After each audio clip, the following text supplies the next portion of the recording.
Good morning, my dear students.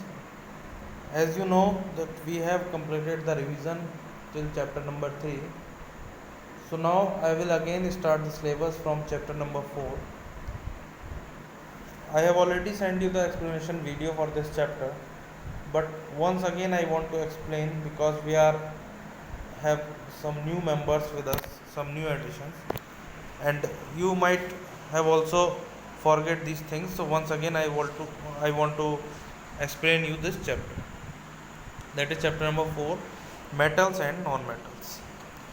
देखिए, in this chapter you will learn about the occurrence of metals and non-metals, properties of metals and non-metals, reactivity series, which is very important for 8th class also as well as for 10th class also, and uses of metals and non-metals. So these topics you will learn in this chapter.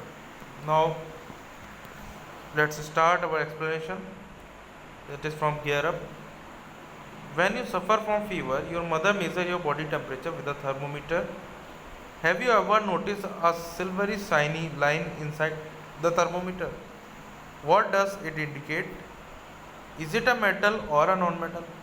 जब आपको बुखार आता है तो आप when you go to doctor और you might have thermometer at your home also, तो उसके अंदर एक सिल्वर कलर का लिक्विड होता है. शाइनी लाइन की जो बात करी गई है वो सिल्वर कलर का लिक्विड टाइप का होता है. तो क्या ये मेटल होता है? आई होप आप सब इसके बारे में जानते होंगे. इट इज़ मर्क्यूरी होती है उसके अंदर और वो लिक्विड स्टेट में होती है, और वो एक ऐसा मेटल है जो कि लिक्विड स्टेट में प्रेजेंट होता है. Now let's start our chapter.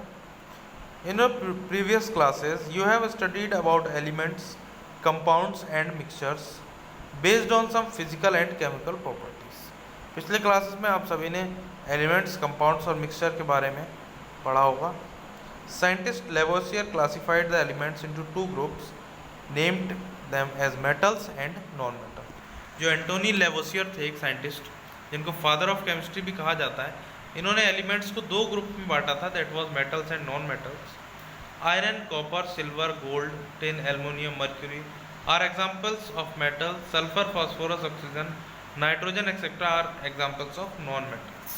सो इन सब की देखिए आपको इनकी मैं प्रॉपर्टीज़ बताऊंगा जिसके बेसिस पे यू कैन डिफ्रेंशिएट और आप बता सकते हैं कि whether substance is a metal और अ नॉन मेटल. हम इसमें कुछ ऐसी प्रॉपर्टीज़ की बात करेंगे. तो सबसे पहले बात करते हैं अकरेंस की. अकरेंस मतलब कहाँ से उनका उत्पादन हुआ, कहाँ से वो हमें मिले. Metals are the most precious resource found on the earth. In nature metals are mostly found in a combined state in the form of oxides, sulfides, carbonates, silicates, etc. Metal क्या है? एक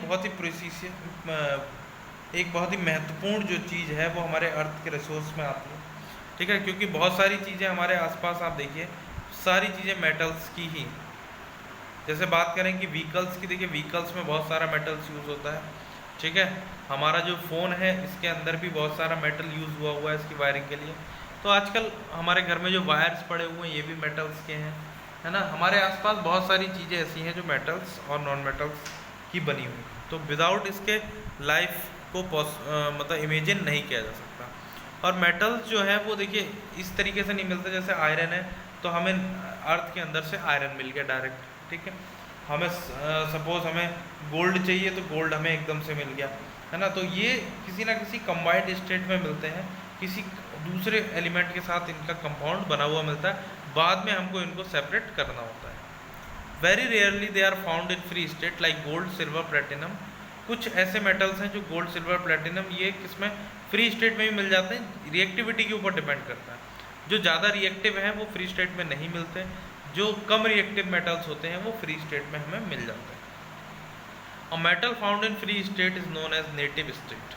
जो मेटल फ्री स्टेट में मिलते हैं वो native state कहलाती है उसकी. In the earth crust metals are found with impurities called minerals. Earth crust के अंदर मेटल्स जब इम्प्योरिटीज के साथ मिलते हैं तो उनको मिनरल्स कहा जाता है. मिनरल्स की बात कर लें तो देखिए जो भी अर्थ से मिलता है वो सारा कुछ minerals. The metals have to be removed from these impurities. ठीक है, मेटल को अलग किया जाता है इन इम्प्योरिटीज से. The minerals from which metals can be extracted economically and profitably are called ores. ऐसे मिनरल्स जिनसे मेटल मिलते हैं इकोनॉमिकली एंड प्रॉफिटेबली, मतलब ऐसा भी ना हो कि 10 रुपये का मेटल हम निकाल रहे हैं उसमें से और उसमें 15 रुपये का खर्चा कर रहे हैं, तो इसीलिए इकोनॉमिकली और प्रॉफिटेबली वाली बात यहाँ पर कही गई है कि उसका ये भी देखा जाता है कि इस पर खर्च कितना आएगा इसको निकालने में, ठीक है, तो वो चीज़ भी देखी जाती है। तो वो जो मिनरल से हमें मेटल मिलते हैं वो ओर कहलाते हैं। और मिनरल की बात मैंने बताया कि जो भी हमें अर्थ से मिल रहा है वो सारा क्या है, मिनरल है। सम कॉमन ओर्स, कुछ कॉमन ओर्स हैं, जैसे एल्युमिनियम की जो ओर्स होती हैं bauxite, cryolite, diaspore, these are the ores of aluminium, ठीक है। हेयर सभी मेटल्स की देखिए ओर्स दे रखी हैं, कॉपर की, आयरन की, लेड की, मैग्नीशियम की, जिंक की। कहने का मतलब कि इन ओर्स से क्या मिल जाता है, ये वाले मेटल हमें ऑब्टेन हो जाते हैं। नॉलेज डेस्क में देखते हैं। Elements like silicon, boron, arsenic, antimony and germanium have some properties of metals and non-metals in common called metalloids. Metals like silver, gold, platinum and mercury are found in free state.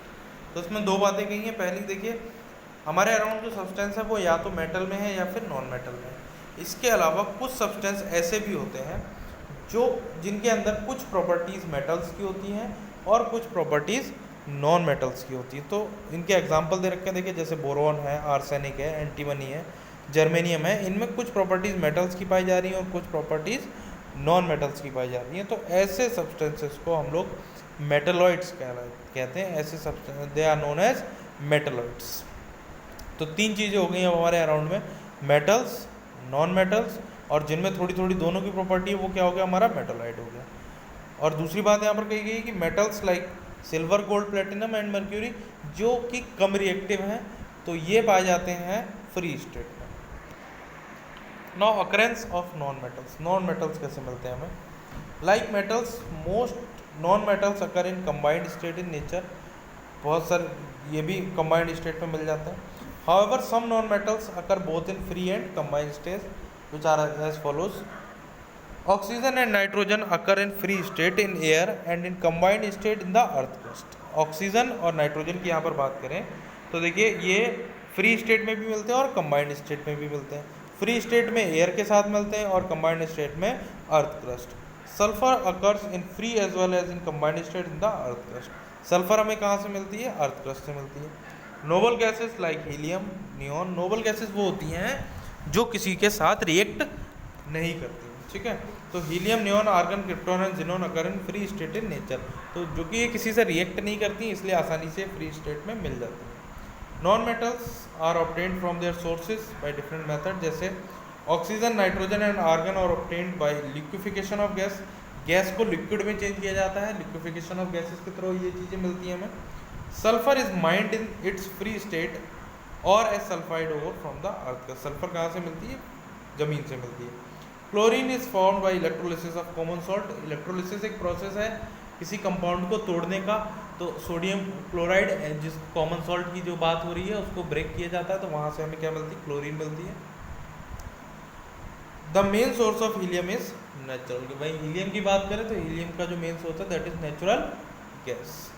Now new words are here. Liquefaction, changing a gas into liquid by applying pressure, ठीक है।